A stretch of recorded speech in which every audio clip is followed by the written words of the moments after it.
But he did make it this far, and I think the Democrats sometimes, what's the old saying? You make your bed, now you got to lie in it. Well, at least the process here would dictate that Democrats ought to have to lie in this bed. A bearded Scott Jennings appeared on Kasie Hunt's CNN show to perform his usual far-right MAGA routine, this time over the latest allegations involving Graham Plattner. We're going to break down some of the biggest moments from Scott Jennings' latest heated CNN panel, and I'll share my own thoughts and reactions along the way. So let's jump right into it together.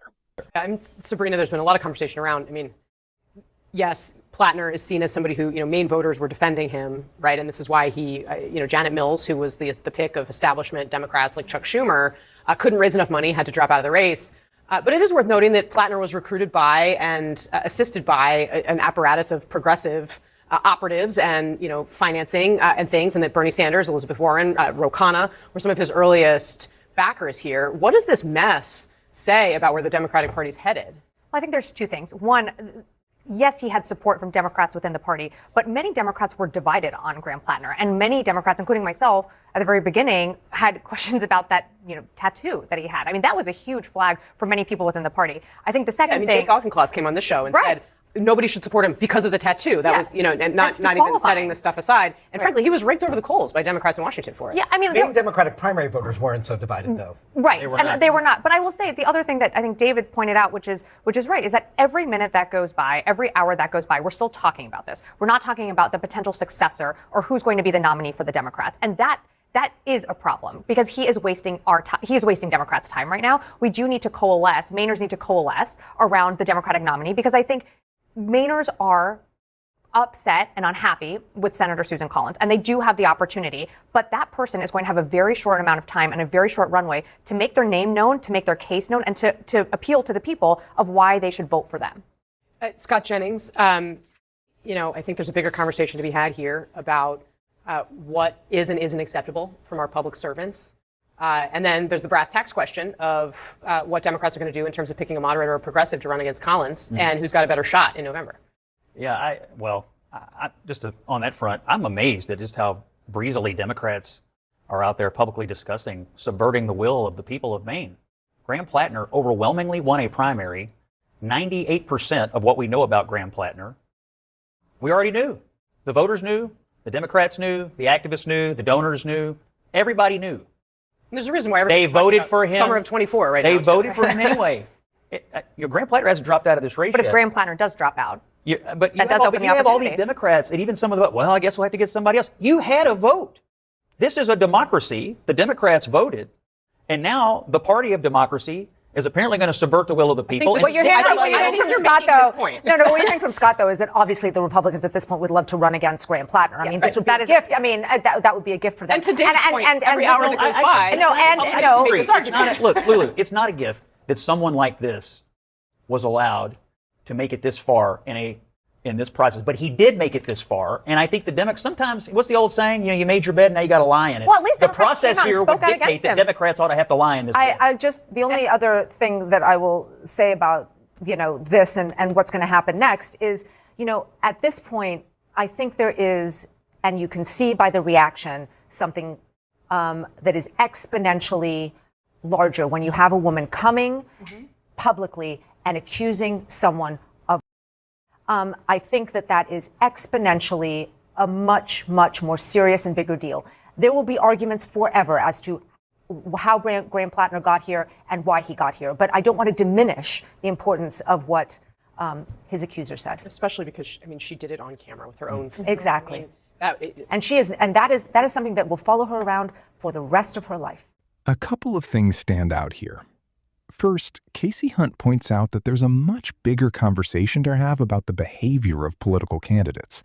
And that's exactly the kind of discussion that would immediately bring Donald Trump into the spotlight.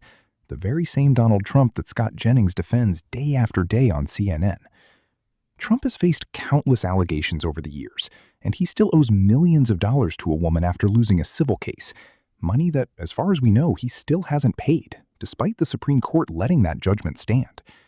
That's why it's hard to take Scott Jennings seriously when he suddenly acts like he's deeply concerned about this issue while constantly defending someone with that kind of record. And notice what he does at the end. he doesn't spare a single thought for the woman involved. Instead, he immediately shifts the focus to blaming Democrats, arguing that because they supported this candidate, they should be forced to stick with him no matter what comes out. By Scott Jennings' logic, if primary voters choose someone, they're locked in forever, even if new information completely changes the situation. There's no room to reconsider, no room for accountability. Just stick with the candidate regardless of what happens. It's a ridiculous argument, but coming from Scott Jennings, it's really not surprising. Let's watch a little more. Lulu, I want to play a little bit more of what Jenny Reska said to our Jake Tapper, because I think it's worth underscoring here that the conversation that was had around Graham Plattner after, even before the New York Times story that your colleagues wrote came out, was that there was more out there, right? And there were all of these people who were defending Graham Plattner, kind of regardless of knowing, expecting, I should say, not knowing, expecting more to come out. And in that Times story, there was a woman who alleged that Graham Plattner had put her in a room against her will and behaved violently toward her. She was then criticized by Graham Plattner's supporters. This is part of what Jenny said to Jake about her political motivation or lack thereof, and part of why she's coming forward. Let's watch. Just to underline the point, you're not coming forward because you have any political motivation. No, not at all. That was actually one of the huge reasons that I didn't come forward and still struggled. Like, that was a huge moral conflict to feel like. Because you'd like a Democrat to be in the Senate. Yeah. I like the things that he speaks about. They're important. They're important to people. I'm one of those people. But at the end of the day, you feel he's not being honest. He's not being honest, no. Lulu, it's what does it say that this has to be such a part of the conversation, and that it took, Democrats to have another person who has these political views to say this out loud for us to get to this point where they're pressuring him to get out? Yeah, I've been thinking about this a lot, how depressing it is that at this point, credible allegations of sexual assault and sexual abuse are only believed if you wear the right partisan hat. That is certainly not what it should be. That is true for Graham Plattner. It has been true for Donald Trump. It has been true now across the spectrum. And at the end of the day, this is unacceptable. Doesn't matter if you're a Democrat or a Republican. And when you have credible allegations that have been reported out, as these have, they should be believed. The second thing I'll say about this is that I interviewed Graham Plattner before these sexual abuse allegations came to light. I asked him explicitly, as many other reporters had, if anything else was coming. If this had been in the ether, he knew that this was coming. So at the end of the day, the responsibility for this lies with Graham Plattner for not coming forward and either addressing this head on and putting the people of Maine first or stepping out of the race if he knew that this was on its way. Lulu made a great point there. Scott Jennings doesn't have anything else to add in this particular segment, and she rightly brings the conversation back to Donald Trump. This is someone who has faced countless allegations over the years, was found liable in civil court, and owes millions of dollars in damages, not to mention the ongoing questions surrounding the Epstein files and the many other accusations that have followed him. Yet Scott Jennings and much of the MAGA movement have defended Donald Trump through 3 election cycles and continue doing it every single day on CNN. That's what makes the hypocrisy so obvious. When it's Donald Trump, they dismiss the allegations, defend him without hesitation, and praise him as a great president. But the moment it's someone on the Democratic side, Scott Jennings suddenly acts outraged and insists they should be judged as harshly as possible and stuck with the consequences. It's the same double standard over and over again. That's become Scott Jennings' entire playbook. Whenever he's cornered, the response is almost always, yeah, but what about the Democrats? That's the argument he keeps falling back on. Now, Scott Jennings is sporting a beard these days, so let me know what you think. Does it make him seem more obnoxious, less obnoxious, or about the same? Drop your thoughts in the comments about Scott Jennings and everything happening with Graham Plattner.